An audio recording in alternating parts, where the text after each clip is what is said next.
Good morning. Good morning, everybody. I'm going to call the meeting to order. Good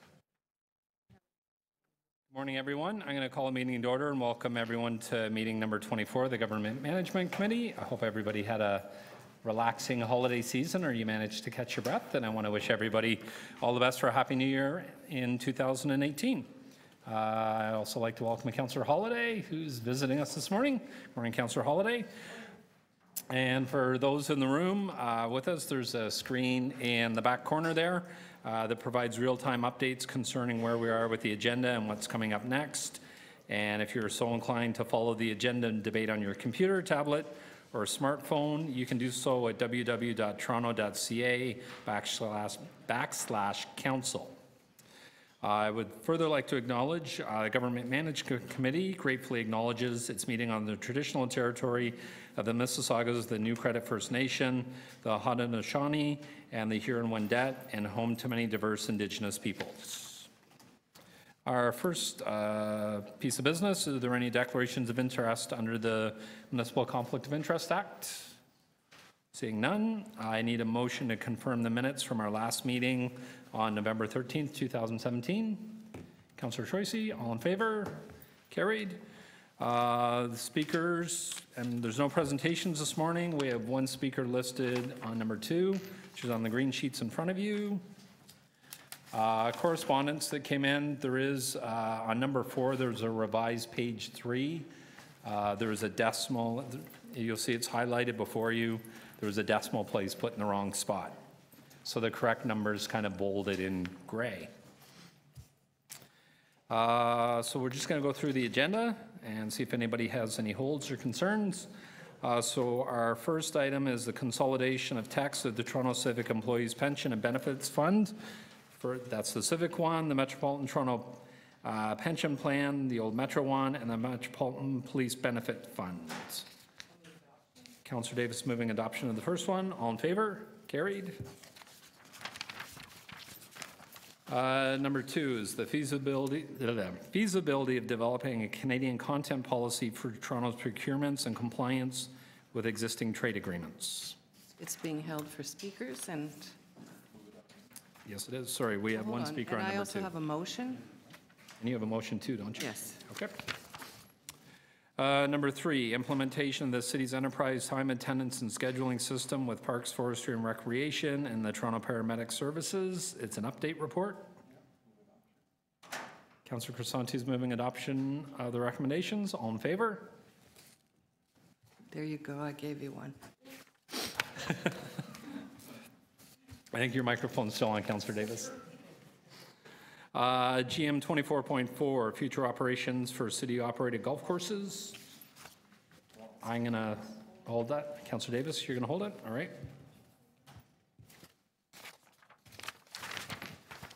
Number 5, renewal of contract number 47020391 to TBM Service Group.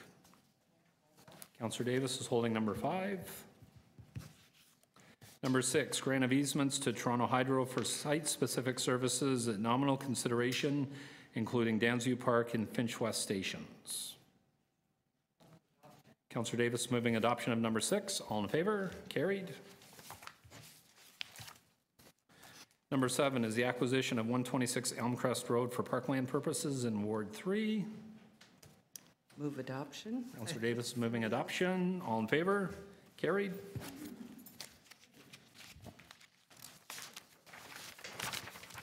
Number 8, expropriation of permanent and temporary easement at 500 Dawes Road. Move adoption. You sure? Councillor Davis. Expedited. Councillor Davis would like to move adoption of number 8. All in favor? Carried. Number 9, expropriation of permanent easements at 685 Lansdowne Avenue, 699 Lansdowne Avenue, and 478 St. Clarens Avenue. Councillor Tracy, all in favor of number 9? Carried.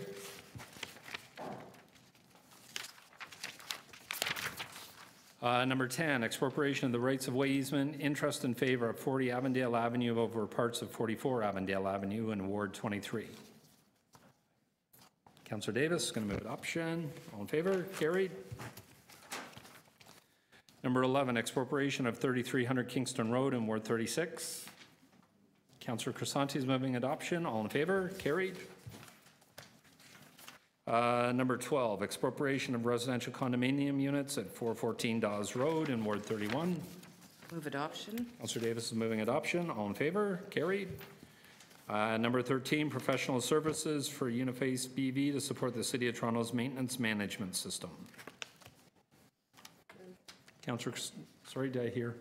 Councillor Tracy, all in favor? Carried. Okay, so we will go back to our first item, which is number 2, the feasibility of developing a Canadian content policy for Toronto's procurements and compliance with existing trade agreements.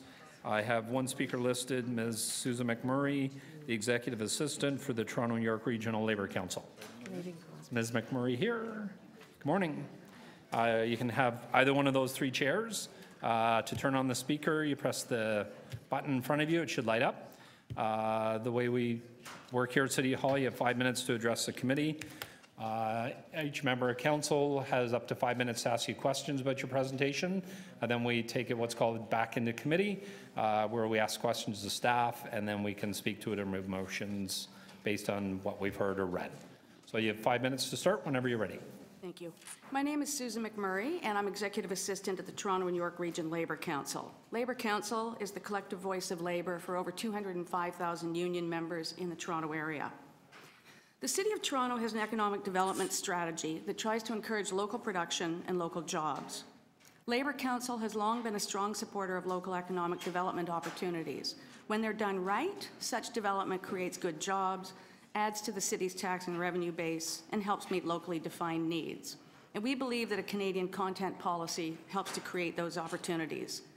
City Council has shared this belief, as demonstrated by the introduction of such a policy in the year 2000, and Council's call in 2012 to the provincial and federal governments to exempt municipalities from CETA to protect Toronto's independence in setting municipal procurement policies. And in fact, 4 of the 6 councillors on this committee voted in favour of that at the time. The other 2 of you weren't yet elected to council.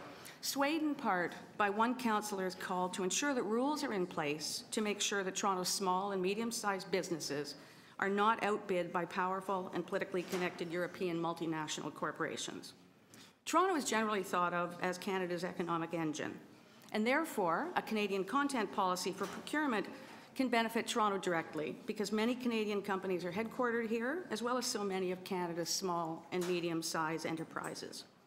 In addition, profits generated by Canadian companies anywhere across this country benefit all municipalities, including Toronto, because of federal corporate taxation and municipal funding frameworks. According to the city's October report, we see that the Purchasing and Materials Management Division is beginning 2 large-scale transformations to improve the city's procurement processes. The report says, if a Canadian content policy would be helpful to an overall procurement strategy, PMMD staff will revisit the policy and seek appropriate council direction. While there were only 6 contracts awarded from 2000 to 2003 where Canadian content made a difference in the outcome, it's possible that circumstances have changed in the subsequent years, so perhaps more foreign content used, more foreign companies able to submit slightly lower bids, such that the suspended policy would have generated a more significant outcome. Toronto staff research indicates that the total value of procurement below the CETA threshold is sizable, and an appropriate approach and processes for Canadian content could generate significant benefits to the Toronto area. Further, we believe that the opportunities for implementing a Canadian content policy may be broader than conceived. First, in addition to the basic municipal thresholds in CETA, CETA will not apply for activities related to drinking water, energy or transport, or a number of other areas. And of course, CETA still hasn't been ratified by a number of EU nations, and as such, its future application isn't guaranteed. Secondly, NAFTA doesn't currently present barriers to preferential municipal procurements. Plenty of American jurisdictions are happy to tout a Buy American policy. Perhaps there are opportunities for Toronto to buy Canadian rather than buy American. And depending on what happens in the next period of time to the south, we could find ourselves facing a strong wall of Buy American.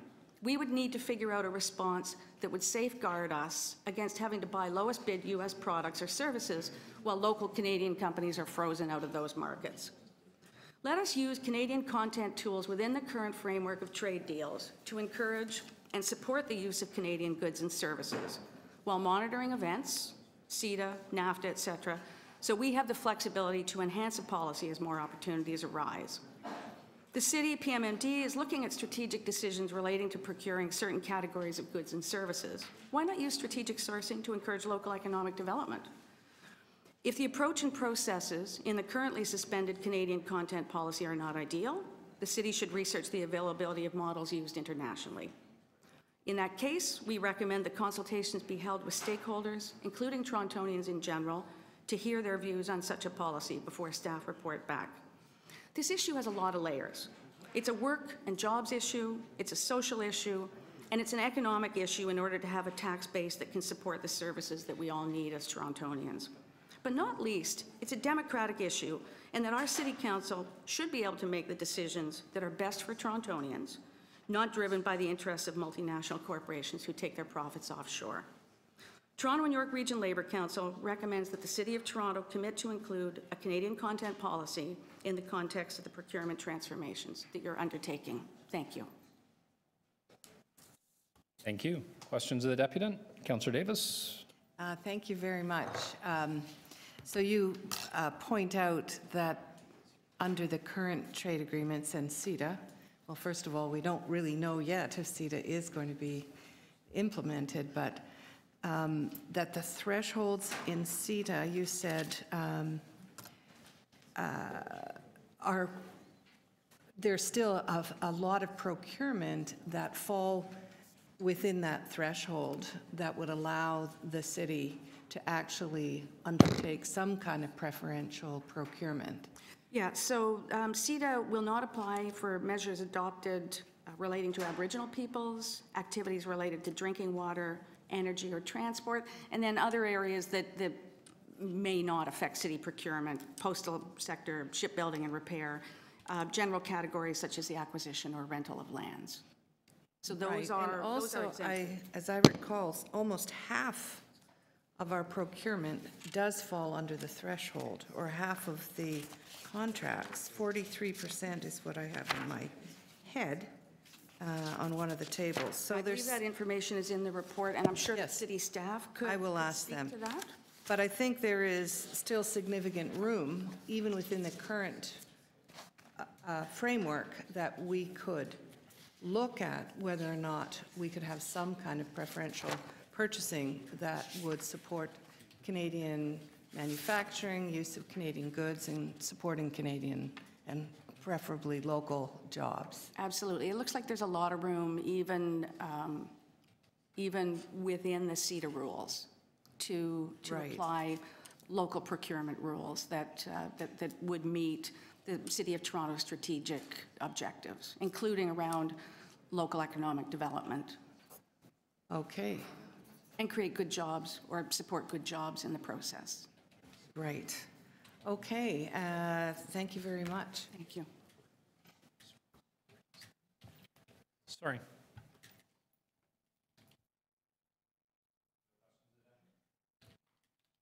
Okay, thank you very much. Thank you. Questions of staff? Councillor Davis.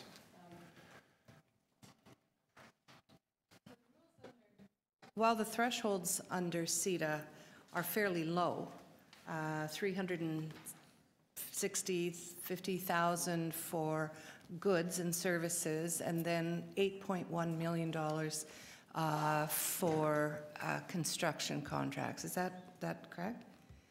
Through the chair, about 340,000 for goods and services and 8.5 million for construction. But almost half of our procurement falls under that threshold. For goods and services, yes, there's about 53%. We're under the threshold with an average contract value of $200,000, but that amounted to about $200 million of value in over 2014 to 2016. Okay. So you are also undertaking a strategic purchasing, category management, strategic sourcing initiative, which is intended to look at how we could better procure to get obviously better prices, but a more efficient approach to procurement. And that report we received some months ago. You indicate in here that Canadian content is something that could be looked at in that context. So would you be comfortable if I were to move that you consider Canadian content within that context of that new developing strategic sourcing initiative? Through the chair, we are embarking on this transformation, and category management is more data-driven, so it would be acceptable to look in that context at whether Canadian content policy could apply to those categories. Okay, in the category management initiative. Yes. Okay. Would you be able to do some consultation as part of that? If we were to ask you to report back? Through the chair, we could work in consultation. That would actually make sense because Okay. we're trying to understand the market of those categories, so we would want to understand what impact such a policy would have on those who are involved. Okay. Now, you've seen my motion. Should I amend it to ask for consultation, or can I assume that will happen? Through the chair, we'll do that as well. Okay, then I won't amend it. And I'd like to speak to this if I could. All right. Thank you, Councillor Davis. Other questions of staff? Seeing none. Speakers, Councillor Davis. Thank you, Mr. Chair. I have a motion. And it is a report request in the next term, so I'm not sure sometimes which ones survive the transition, but I hope this one will.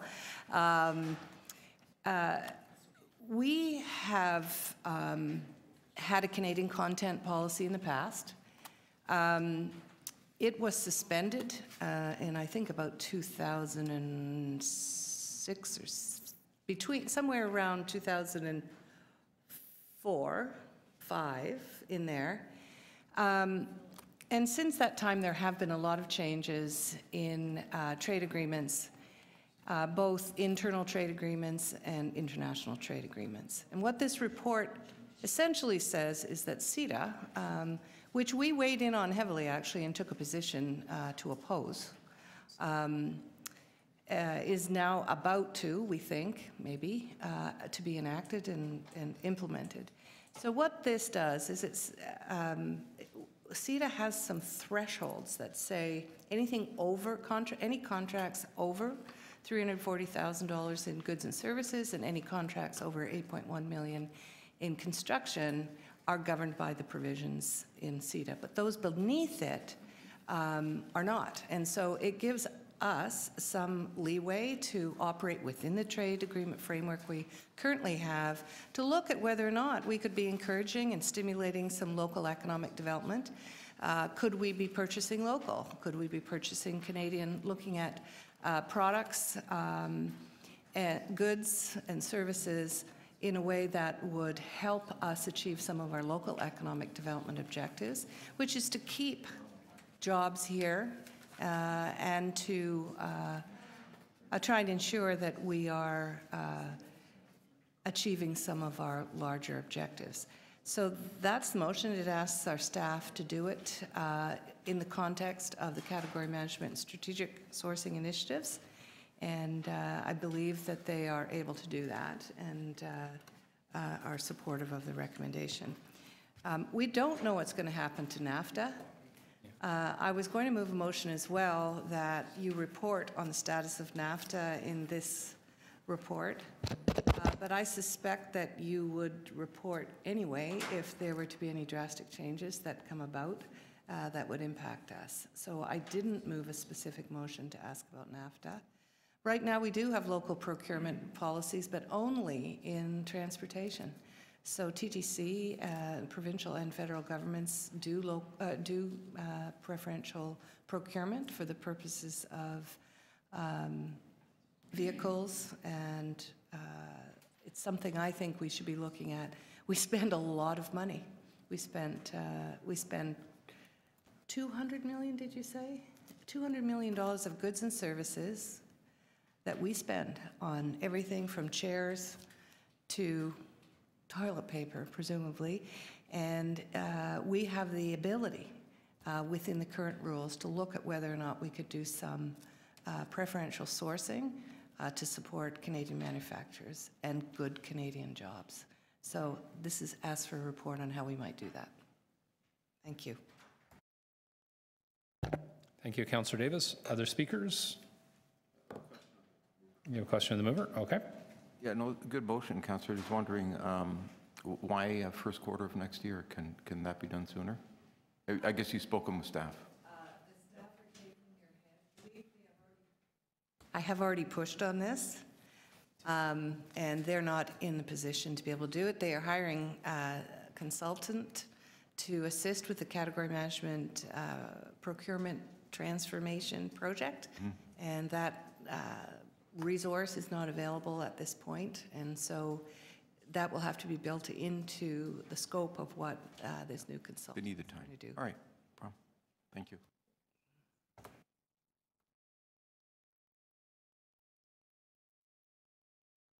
Sorry, my one button's not lighting up. There we go.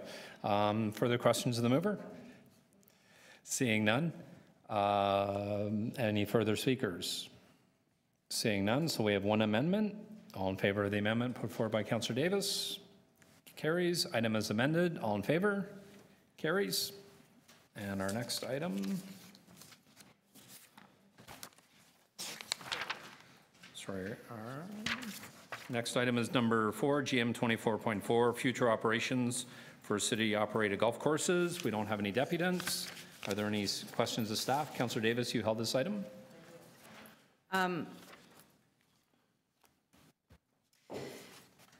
What I wanted to understand, first of all, thank you for the correction. There's a big difference between 74,000 and 740,000, and it's important that we get that out. But generally, I went back and read some of the previous reports, and in 2008, we were making $1 million off the golf courses. Is that correct?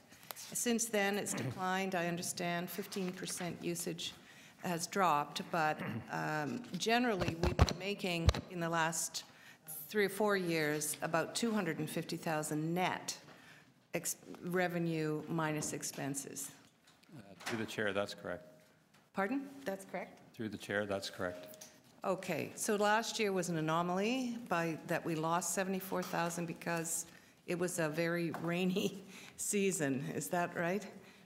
This past 2017, we lost, yes, we lost more than usual.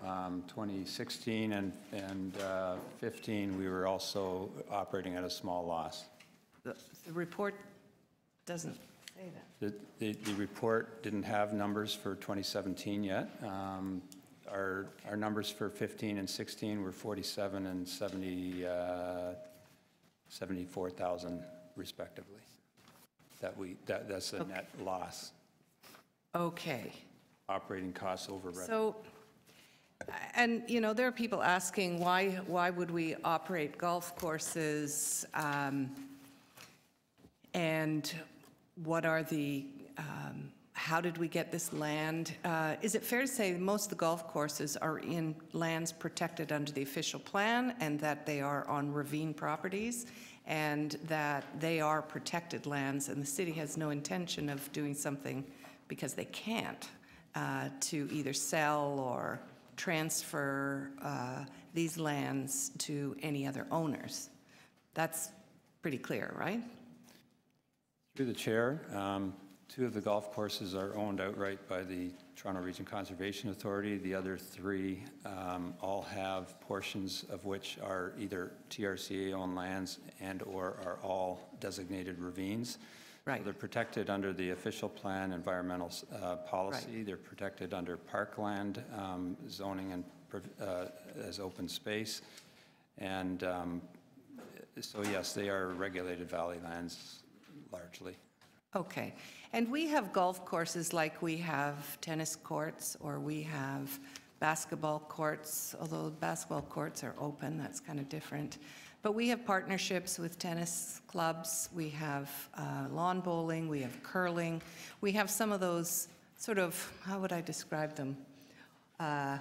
Old, established, traditional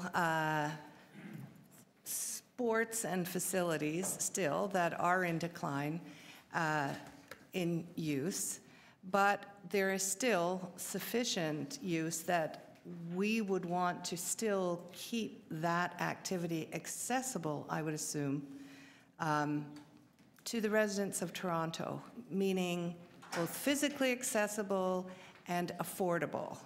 Do we still have that objective going into this review? Through the chair, absolutely. The review would be about trying to optimize our operations, both in terms of efficiency, but also in terms of customer experience. So golfer experience.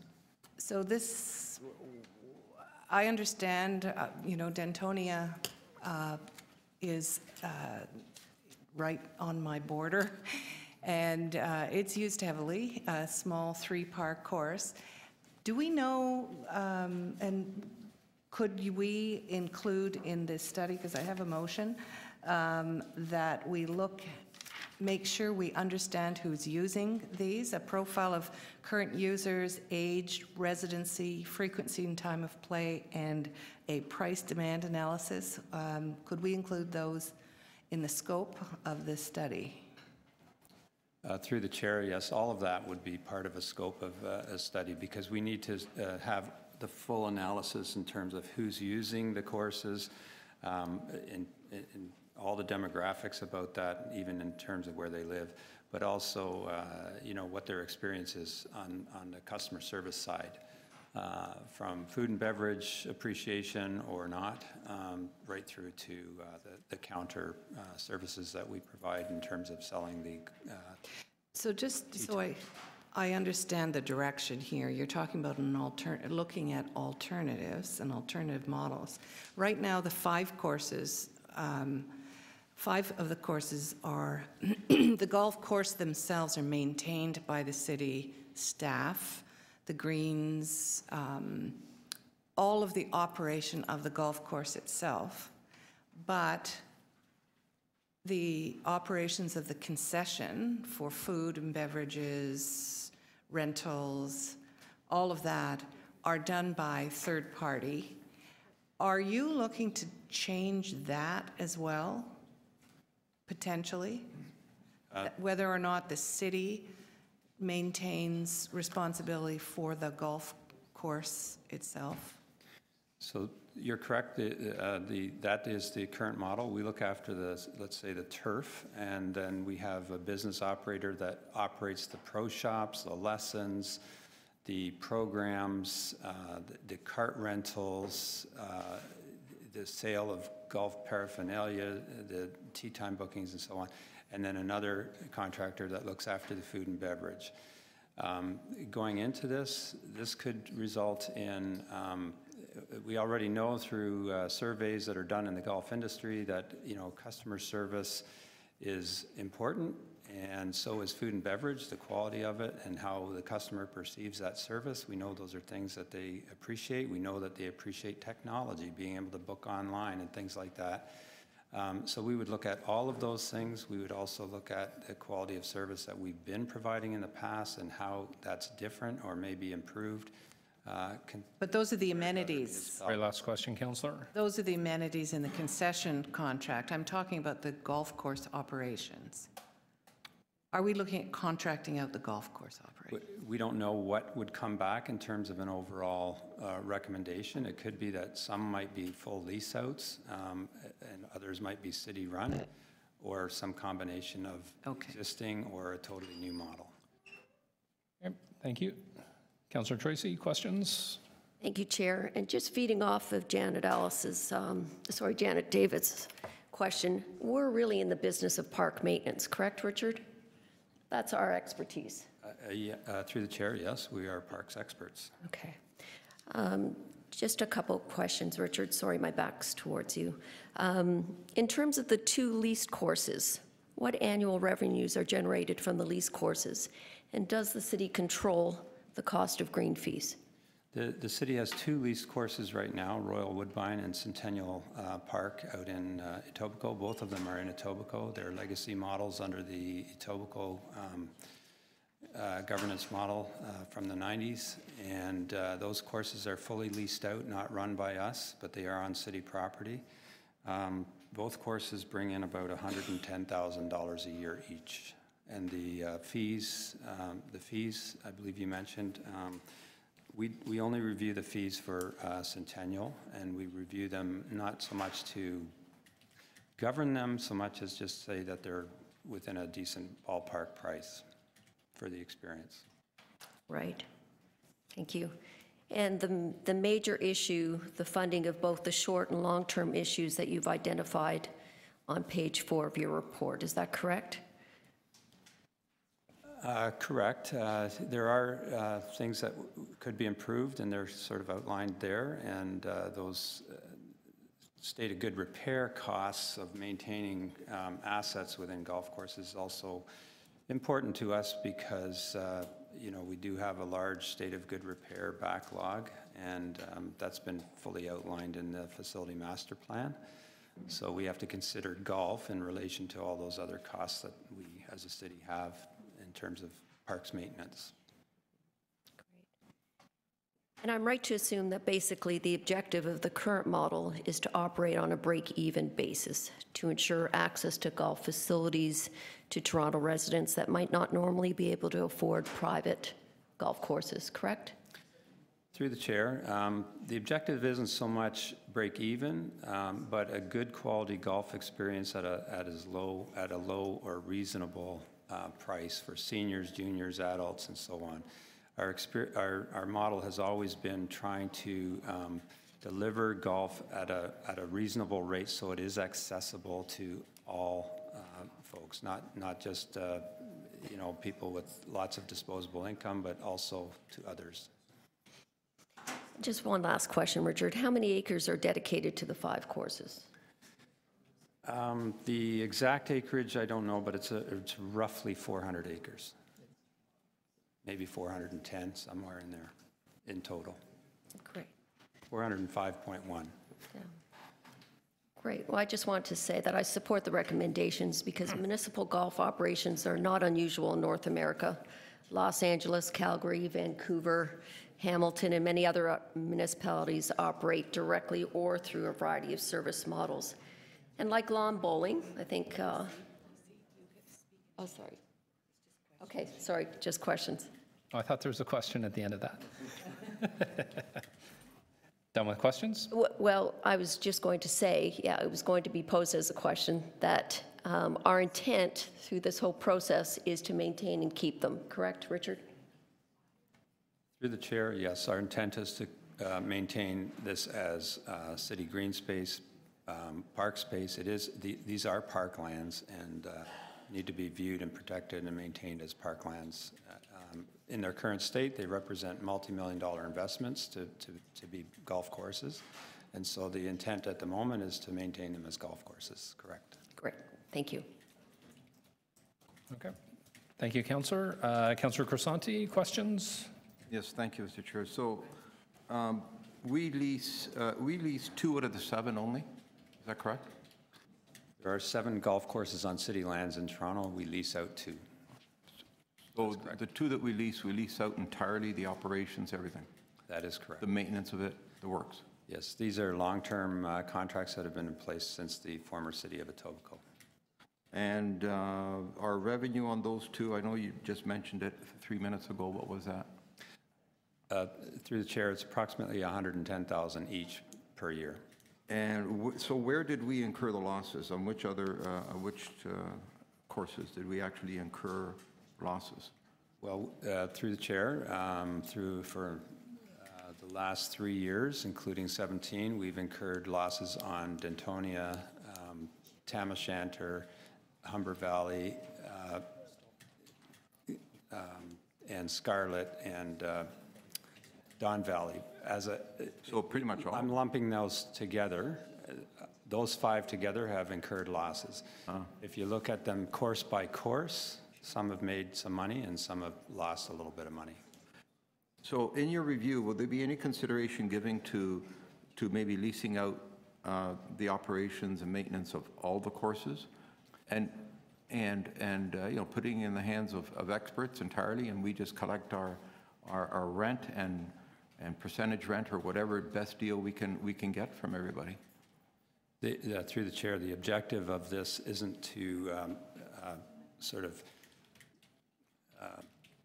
come at this from any particular angle, so much as to find out what is the most efficient and best way to deliver good quality golf services. And that may be the existing model, it may be a different model entirely, it may be a lease out model, it may be a different type of contract, it may be bringing in technology, it may be a number of things. But you'll keep your mind open to all of those options, given that we don't want to be losing money here. We're not really in the business of providing golf services. However, we want to be able to accommodate, you know, subsidized and make sure that it's available, but do it in a profitable way. So why a year to come back with that review? Can that be done sooner?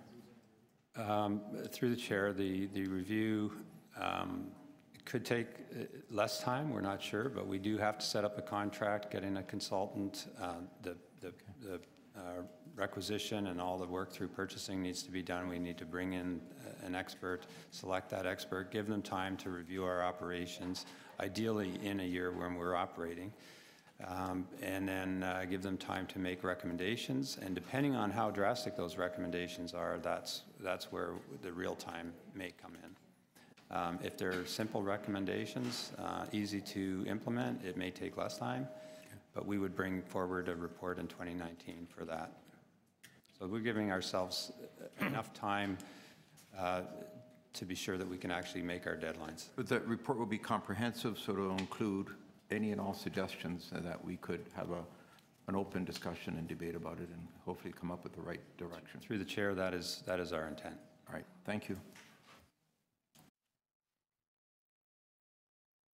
Thank you, Councillor Crisanti. Other questions of staff? Councillor Cole. Thank you, Mr. Chair. Just so I'm clear, what's in front of us today is the extension of, it looks like a contract for food and beverage services and a contract for, I guess, golf operations and management services?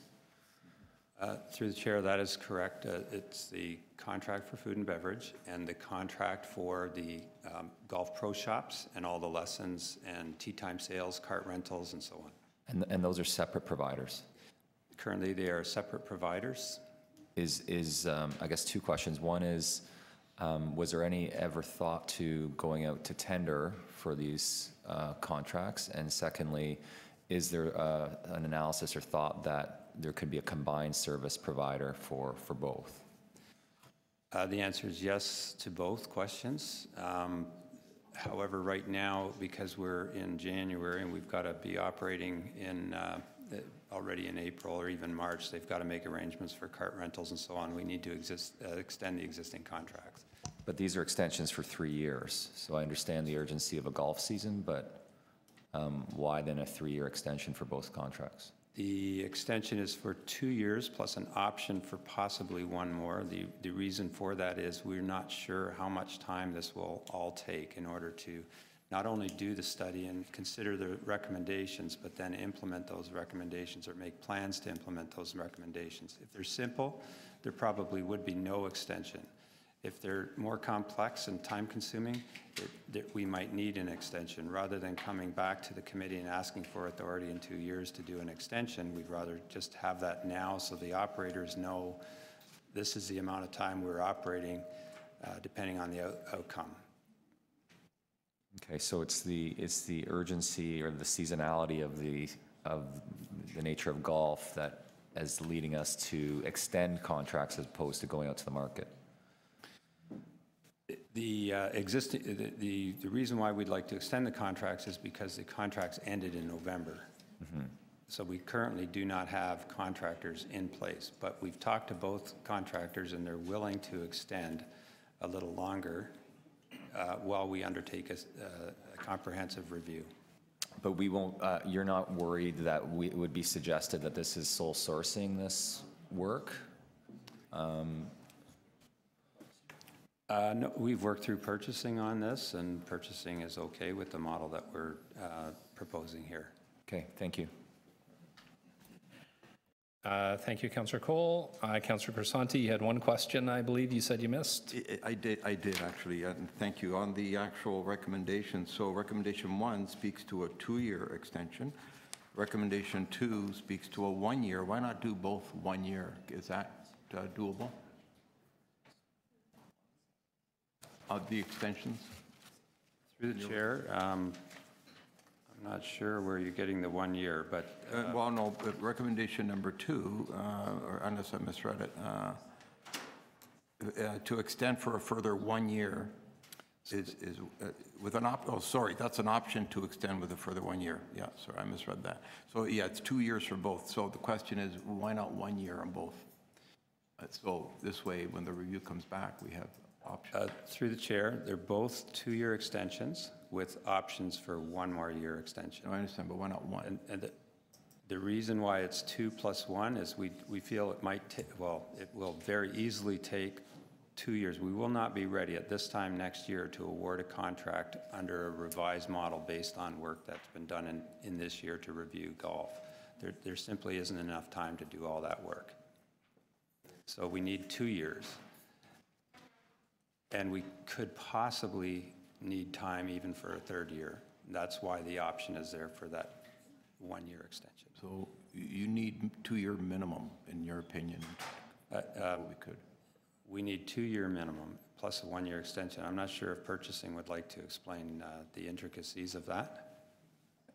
Through the chair, I think I just said, as Parks does the review and then has to decide how to move forward, they might need further council direction, especially if it's a different model being proposed. So if that comes back next year, then we'll need time to do whatever the direction is for further procurement. So that's why they're talking about 2 years. So if the review comes back next year, it'll be too late for the new season. We'll need that time to get in the place. Can't work with 1. Right. Is that what you're saying? Yes. Right. It's fine. Thanks. Good, Councillor? Councillor Crisanti, you're good? Yeah. Okay. Other questions? Seeing none, I have some questions for staff. I want to start with, so last night I was reading an Auditor General's report from 2012 that was before City Council. It was called the Review of the Management of the City's Golf Courses, and it was considered by City Council in November 2012. And a lot of what I read in that report is almost verbatim in the report that's here in front of us. For example, in 2012, it says, the long-term plan is important. The division needs to address a range of secondary issues. These issues taken individually are not likely to have a significant impact on increase in revenue or reduce in expenses, but taken as a whole are important and include the need to. So the first one I want to ask about, review of ongoing maintenance costs to ensure they're reasonably particular in the context of industry benchmarks. Is that done? Through the chair, we have taken a look at our operations on the turf side. The existing model, though, on the business side has been, we've been locked into contracts, which are now, which now we have the opportunity to review in full. So you haven't done a review based on industry benchmarks? Not to the extent that we're talking about here of the overall completely different service delivery model that we're proposing here. What we've done is we had reviewed our operations in terms of another contract that looked exactly like this one. We hadn't gone and done a full comprehensive review across industry, across different ranges of golf delivery options. Okay, so the next recommendation from the Auditor General's report in 2012 was, in addition, maintenance costs for each course should be analyzed to ensure that on a comparative basis they're reasonable. Yes, we undertook that work. We realigned the maintenance costs between the different courses. If you were to review the books again today versus back in 2012 or 11 when they were analyzing the figures for the courses are much more the maintenance costs are much more in line with the revenues that each course has. So there Okay. isn't any one course that has a significantly higher proportion of operating costs than others. Is that in writing somewhere that I can see? Counselor, I'd have to check. Okay, because it was one of the Auditor General's recommendations. Yes. The next one, improve and increase the use of technology, both from a golf course maintenance management perspective as well as an internal administrative cost control perspective. His recommendation was to integrate the point of sale system with the reservation system as well as the city's financial information system. Is that done? Through the chair, yes, we did undertake that work. We had a financial, I'll call him a BA, but he was actually a manager who would visit the courses regularly, reviewing the books, reviewing the ticket sales, where we have not, and integrating that against at least coordinating that against all the payments that were being made. That was all reviewed in depth through our finance and management services branch.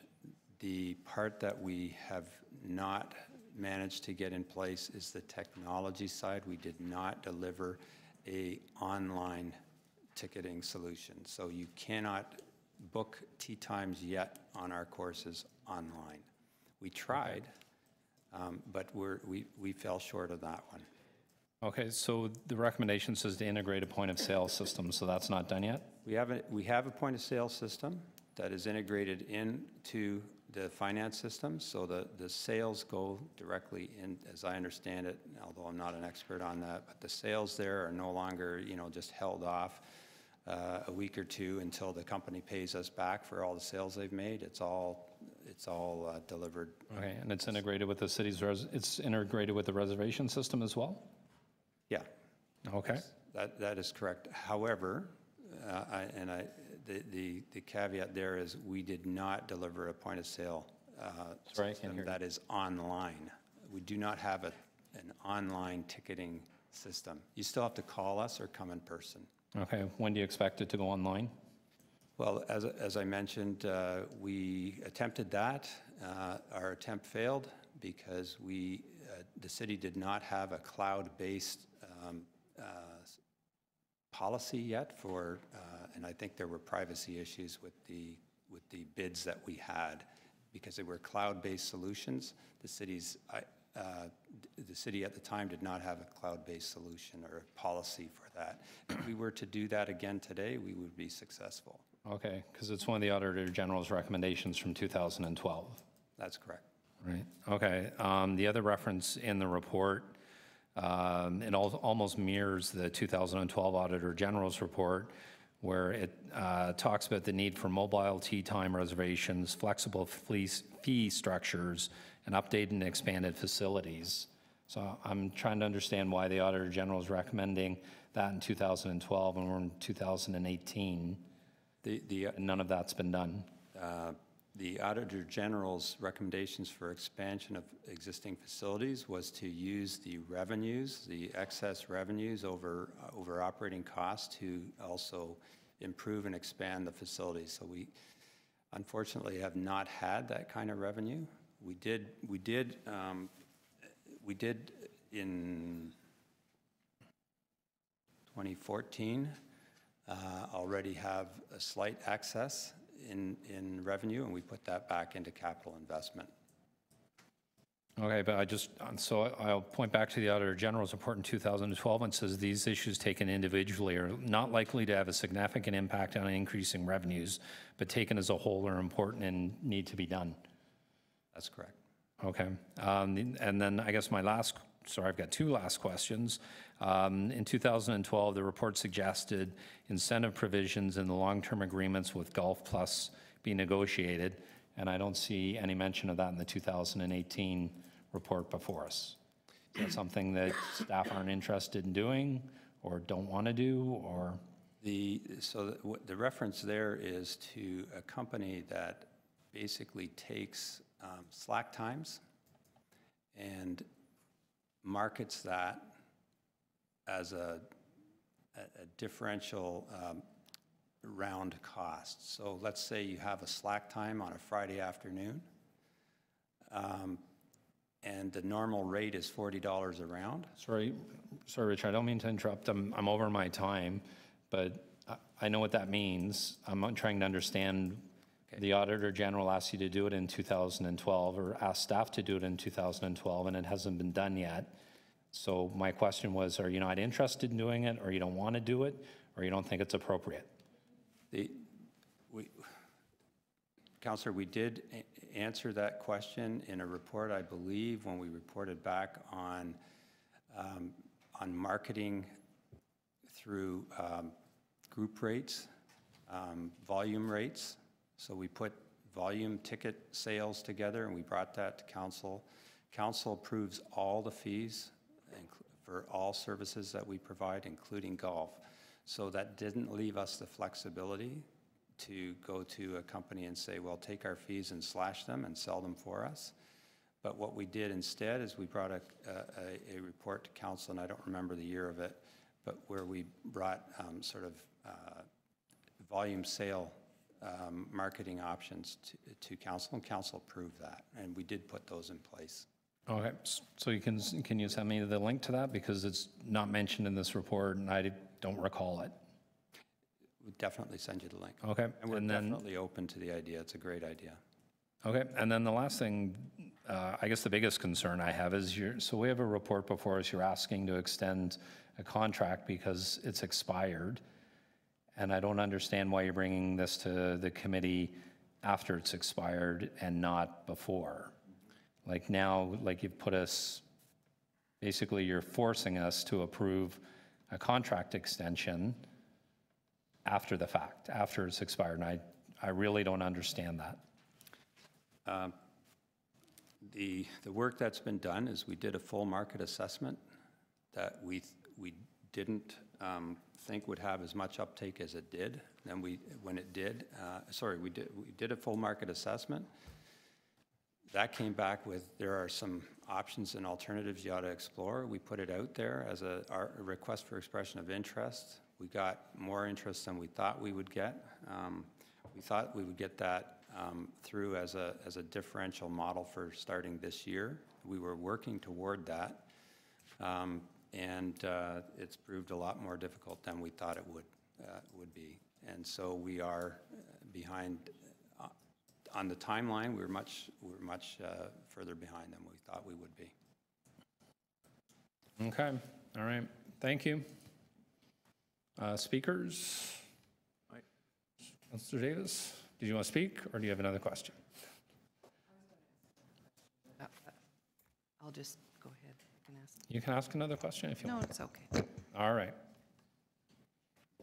So I have a motion which essentially asks for the scope of this consultant study to include a profile of users, age, residency, frequency and time of play, and price demand. Maybe they should have a slash in between it or a dash. Price demand analysis, and also to consult with CUPE Local 416 as part of the consultant study, and in the development of any future recommendations. I know they've been informed, but I think they should be consulted through the process. Obviously, what's before us is an extension of the contract, and the chair's pointed out it's been delayed, and I'm sure there are many reasons for that, and we just at the end heard some of those. And so this contract does have to be extended. I have no problem with it being 2 years. I know that things tend to slip here because of the workload that we place on our staff in terms of the many initiatives that we bring forward. So I will support the recommendations before us.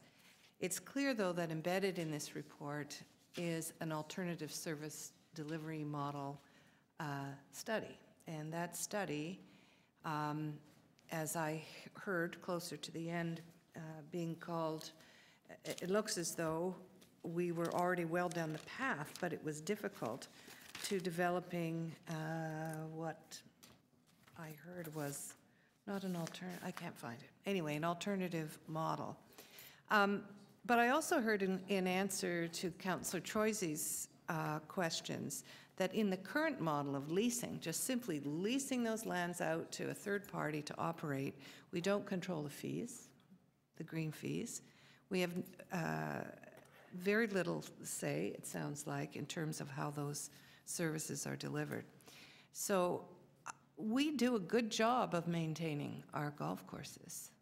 The question that is before us is how do we make sure that we can put in the capital investment that's required, both for the structures, the buildings, as well as upgrading and modernizing the facilities to address what seems to be called the quality of the experience in our golf courses. To me, I don't care if these are fancy places. What I would like to make sure comes out of this study, and any recommendations that come forward do, is make sure that we still have accessible golf in the city of Toronto. I know Dentonia Golf Course. It's right next to me. It is part of the Dentonia farmlands that were donated to public use in this city. These are public assets. They are important open green spaces. And they should be accessible to the public in as broad a way as possible. Playing golf, yes. And so I don't want this characterized as, why should the city be supporting this sort of elite sport? It isn't about the city supporting an elite sport. It is about giving opportunities to people who can't go out to the private courses that are referred to in here, in the GTA, at the green fees that are charged in those courses. Much like we still have tennis courts, and we still have curling, and we still have a ski hill. These are all considered by some people as elite sports, but I think what they are is they're Canadian, Toronto sports that we're still trying to deliver in an urban environment. And we want to give our residents the opportunity to experience those. Golf is fabulous for all ages, from youth to octogenarians. It is also a sport like tennis and curling that both genders play, together. I watched as my mother and father in retirement finally shared something on the golf course. This is a sport that, whether you like it or not, still does open business doors. And I think newcomers to this city, just like they want to learn how to skate or swim from places where swimming is not an emphasis, they want an opportunity to learn golf too. So while I know this is kind of considered probably a middle-aged white guy's sport, I think it actually is a sport that should be available to everyone, and we should be encouraging it. And so I don't want the green fees to be over $100 a visit. Two people can go on a weekend still for $50. Even that's what they charge us at Dentonia. That is a big outing for somebody who's on a moderate income or low income. And whatever models come back, I hope that we are going to find some way to ensure that everyone in the City of Toronto is able to access the golf courses. Yeah, the vendors who run the concessions have been there a long time, and there probably needs to be a refresh. I'm not sure, though, that necessarily means we simply give them away to third-party operators. So I hope that we come back with some alternatives that keep decent jobs and make golf accessible, keeps golf accessible in the City of Toronto.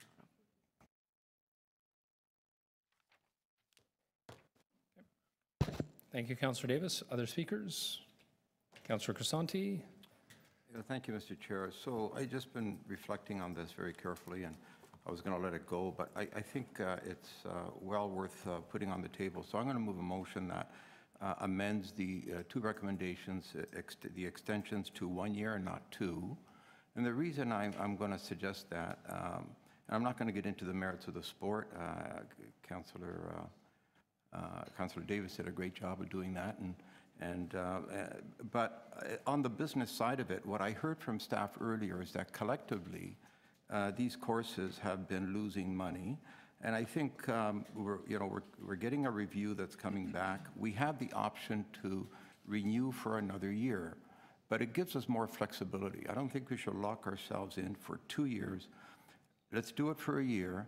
Let's exercise the option should we need it. And I think it will maybe wake up some operators and maybe have them do a better job over the next year instead of 2 years. So I'm going to keep my comments brief. I think it's prudent to move forward with a shorter extension versus a 2-year extension, and then potentially another year, exercising the year after that. And that's it. Thank you. Okay. Thank you, Councillor. Other speakers, comments? None? One thing I left out, if I could add. These golf courses don't lose money, generally. They have made, in 2008 to I think 2010, they made $1 million, and the average was $250,000 a year. Last year was bad, and yes, there's been some decline, but generally, last year was bad because of weather. So there needs to be, a break even. But we subsidize almost every recreational activity in this city. Whether you step in a pool, you skate in a skating lesson, we decide that we are going to support those activities because of a public policy objective, which is keeping people active in the City of Toronto. So, I believe these can absolutely break even as a minimum and, in fact, make more money if the marketing and improvements are made. And anyway, that's all I want to add. Thanks. Thank you, Councillor Davis. Any other speakers? Councillor Troisi? The review for the short and long-term models have 5 major things that they need to consider, plus negotiating with unions. I'm not sure 1 year will cut it. I would still support the 2-year. I know this. I know the operations of golf, and there's going to be a lot of work that's required. I don't think a 1 year will give them enough time to come back with the proper recommendations. It's just. Thank you. Other speakers? Seeing none? I'm sorry, I didn't Sorry, Carol, can I? put in my little addendum. Okay. All right. So I'm the last speaker. I'm going to be supporting the recommendations in the report. I have an amendment that I'm going to move. The City Council direct the General Manager, Parks, Forestry and Recreation to ensure that directions from City Council adopted on November 27, 2012 in the Auditor General's report entitled Parks, Forestry and Recreation Division, review of management of the city's golf courses have been or will be implemented. And I've read this report or found this report back from 2012 last night, and I was surprised by a lot of the wording in the report that was reflective in this report that's before us today. And there's a number of issues that are outstanding that I think need to be dealt with. And first and foremost, on the questioning that I raised with staff, one of those revolves around the mobile tea reservations, the online system. It's still done by telephone in the 21st century. We had this issue a few years ago at the Toronto Zoo where we started doing online ticketing and reservations. I think that's one of the huge outstanding issues. A lot of the issues that are reflected upon in this report saying that if they're done, they could enhance the revenue of our golf course system. Those are the same issues that the Auditor General raised in 2012, many of them which still haven't been implemented. A report that was approved by council, and if it's approved by council, I think that staff should be doing their utmost to put those recommendations in place. So I'm moving this motion. I'm also not happy with the fact that staff are coming here asking us to approve a contract after it's expired. I understand the rationale and that there was a study done and the market was examined, but it's put us in a very awkward place as government management committee members that we're expected to approve a contract or award a contract, extend a contract after it's expired. And I'm really not happy with that. I don't want to see it done again. I think it's inappropriate to be here before us in this manner. Thank you. Councillor Davis? It seems to me that the review that's underway is going to look at these very things and whether and how they could be done. It seems to me that part of the challenge before us in this report is the capital money to actually implement these things. So the question is the model that I presume going to be examined going to allow for the modernization and improvements that were recommended? So I don't know how we can absolutely ensure that those things will be done if we don't know yet what the costs and impacts are and what the model to achieve those are going to be. That's my concern. It presupposes the outcome of the study. What if the study shows, as the RFP did, or REOI, or whatever the market testing was, showed some difficulties with these things? What if the study shows that and those things can't be done and keep fees at a reasonable rate, for instance? I'll take that as a question. Yes. Yeah, so Councillor Davis, so the Auditor General did a very comprehensive study and report in 2012. So a lot of what he did, reviewed, if it had been put in place, should have been done. I think the golf course would be in a much better financial position. I think what the Auditor General asked Parks and Recreation staff to do in 2012 is our standard operational mechanisms that almost every golf course uses now, like online reservations, flexible fees and rates. I think that what the Auditor General said in 2012 is basically what we're telling a consultant to do again. And I think that if they'd done these, we wouldn't be asking for this consultant's report today. Well, it hasn't been done. So we can point fingers or chastise, but that's not going to, what this does is it moves these very recommendations forward.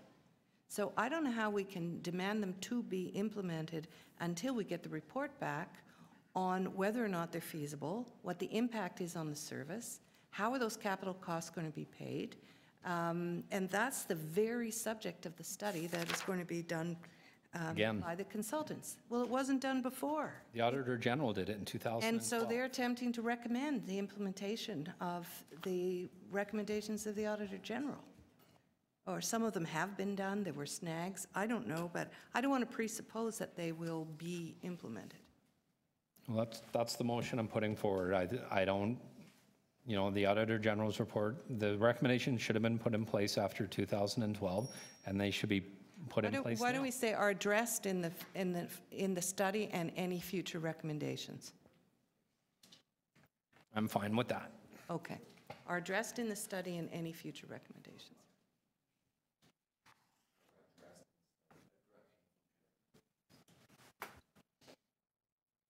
Sorry, Councillor Shand, I see your hand.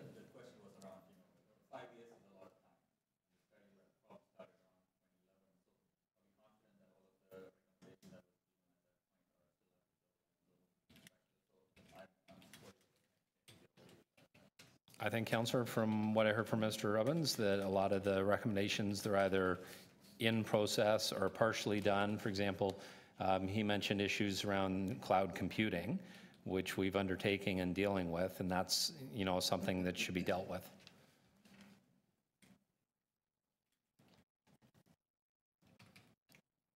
Okay, sorry, done? Okay, all right. Okay. Can we just do this all as a package, or do you want to vote on them individually, or? Oh, sorry, yes. Okay. So we'll do them separately. Yes.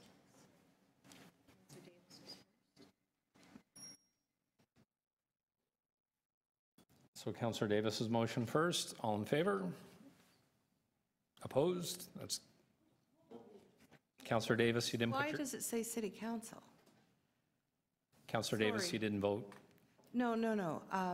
I don't believe that that has to go to city council. Sorry? It's just we will request, this committee requests. Clerk's saying it has to go to council. No, the study is not the subject of any of the recommendations. It's simply embedded in the report. The authority is delegated authority to staff to undertake the study. So it doesn't need council approval to simply give advice on the delegated study. So the council, the clerk says it has to go to council. So Why?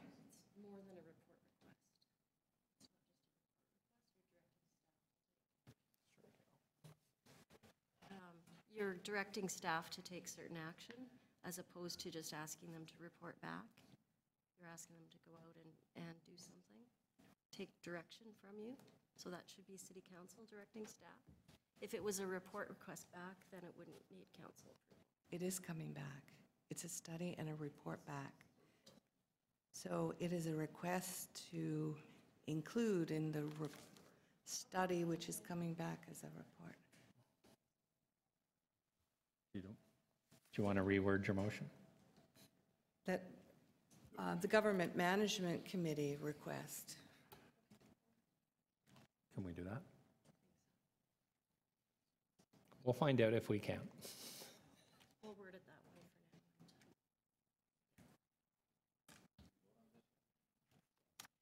for now. No. All right. Back to Councillor Davis's motion. Sorry, do you want to?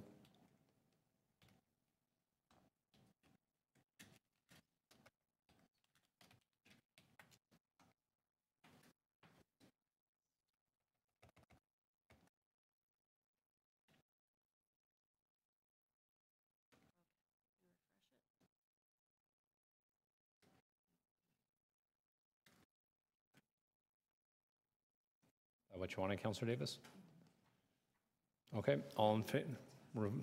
There are motions on the screen. All in favor? It's unanimous. Next motion is Councillor Crescenti's. All in favor? Opposed? And that loses.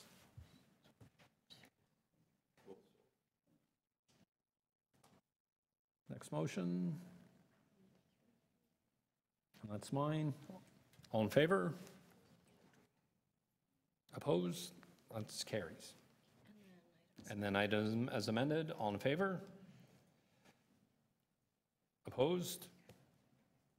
Do you want yours to say city council or say the committee? So that it's consistent? Sorry? To make it consistent with the other requests, It was before you changed yours. I'm wondering if you would like to change yours, so that then the only thing going is We could do are that. really the recommendations that are before us. They're making that change as we speak. Thank you. Item is amended. Sorry, we voted on that. We're done. Sorry. And our next item is item number 5, renewal of contract number 47020391 to TBM Service Group, held by Councillor Davis. Councillor Davis, do you have questions on number 5 of staff? It's the TBM Service Group.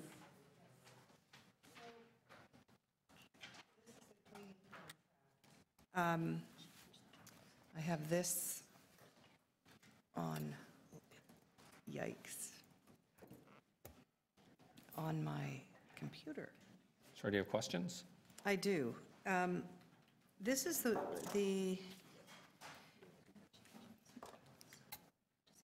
the report says that all of the changes from Bill 148 address, the last time we dealt with this, we laid out a set of, not conditions, but that characteristics, elements that should be in any contract where we are using the job quality assessment tool. That these things that would be part of any contract that we would put out for cleaning. So that was deferred essentially because we were waiting to see what was happening with Bill 148. And so you've now come back and said, well, Bill 148 addresses everything but one of those. What is that one? No, sorry. You say it's 2-week predictive scheduling, right? And you have assurances that they're going to do that. Is that right? Through the chair, so the committee's direction was look at 6 of these elements, and as part of the poverty reduction update report that was at council last council session, there was a discussion about those, of which 4 were being met in some way by Bill 148, and 2 were being proposed for pilots as part of that report, and that report unfortunately got deferred because there was a long council session, and it'll be at January's council.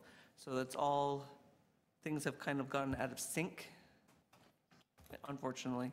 So the recommendation from that report was let Fair Wage Office do some piloting with respect to the 2 that were not really captured by Bill 1. And what are they?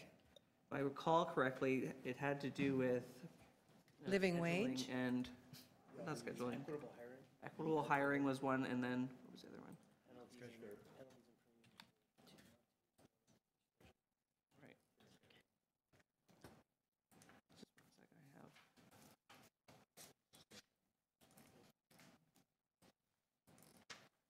Apologies. Yeah, I too am trying to find the link to the previous report as well. Because there were more than 6. There were 7 in the last report, and one of them was a living wage. So I want to understand, I understand the scheduling one and whatever is going to be piloted. So we're talking about, there are 3 things still at play, 2 of them in the pilot projects, and one of them was living wage. And so I'm wondering, where is the whole living wage initiative gone?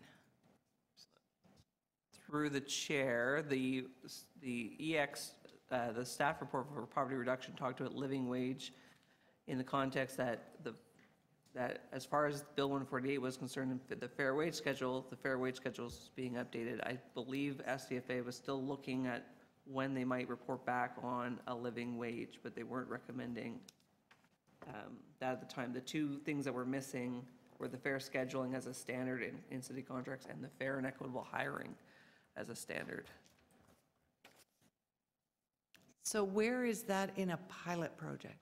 You're saying it's still stuck at council?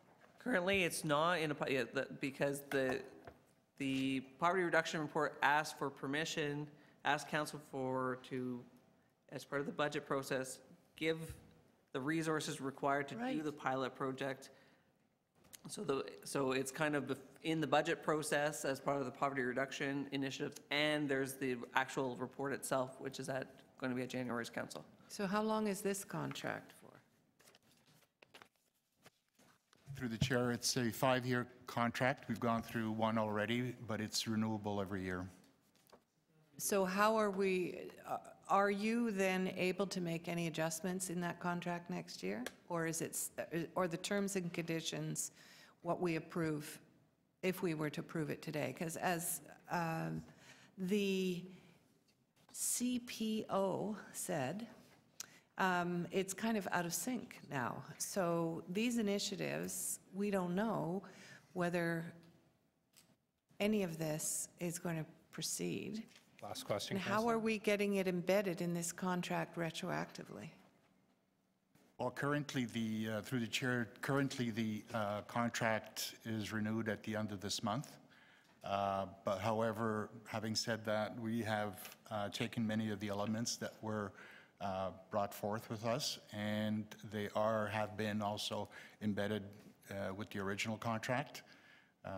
So based on what the Bill 148 and the fair wage policies, we are in compliance with many of their in the contract. Plus, the staff at the TBM are unionized, and they follow the collective bargaining agreement.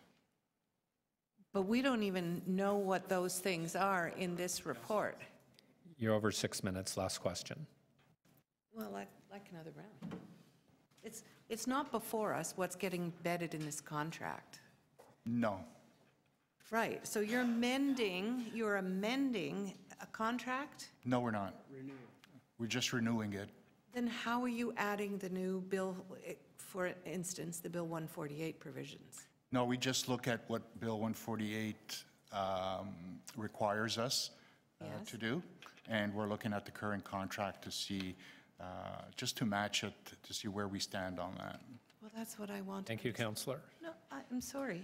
Well, maybe I other still me- don't understand. Sorry, Councillor Davis. Okay. You get 5 minutes. You're at 6. Maybe other councillors on the committee would like to ask questions. We can do a second round. If nobody else, if that's the will of the committee, does anybody else have questions? I just had one, and that was around, so one of the issues that we had when this was before us previously was around the job quality assessment tool, and then there's the 2-week notification for employees. That we're waiting for Bill 148 to pass. So now that Bill 148 is passed, that's automatically, so is that the contract amended, or it's just automatically put in? No, it's just automatically. Okay, all right, thank you. Councillor Davis, would you like a second round? Yes, please. If it's the will of the committee, would you like to give Councillor Davis a second round? Yes, it's the unanimous decision of the committee, Councillor Davis. That was We would like to very hear well. more questioning from you. Thank So you. You just answered that question differently. Maybe it was posed better, which is. Was that a Bill one- compliment? It was a compliment. Thank you, Councillor Bill Davis. 148, Let the minutes show. your assumption is that it's not embedded in the contract. There are no amendments. They just have to meet it.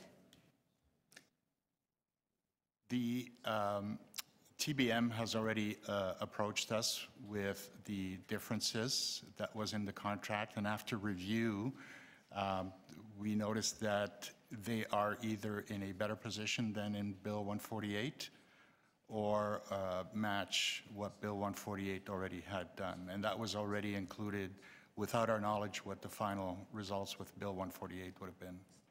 Okay. Example would be the living wage. They automatically made the adjustment because of Bill 148.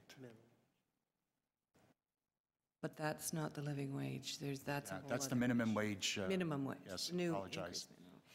And just one last, which has to do with temporary employees and part-time employees being paid the same as all employees being the same. Is that included in the contract? Well, yes, it does, except that with the Bill 148 includes the equal wages for everyone, but it does not talk about the equal with the benefits between part-time, temporary, and full-time. Right. Okay. Fine.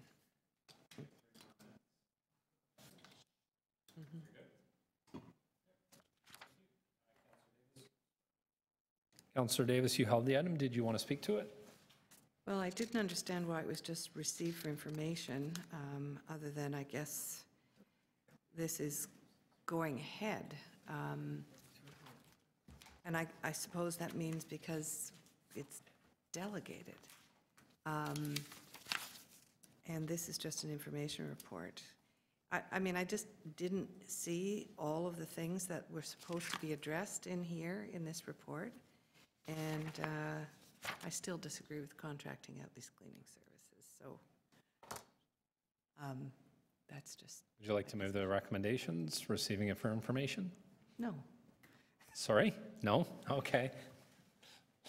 I'll move the recommendations then. All in favor?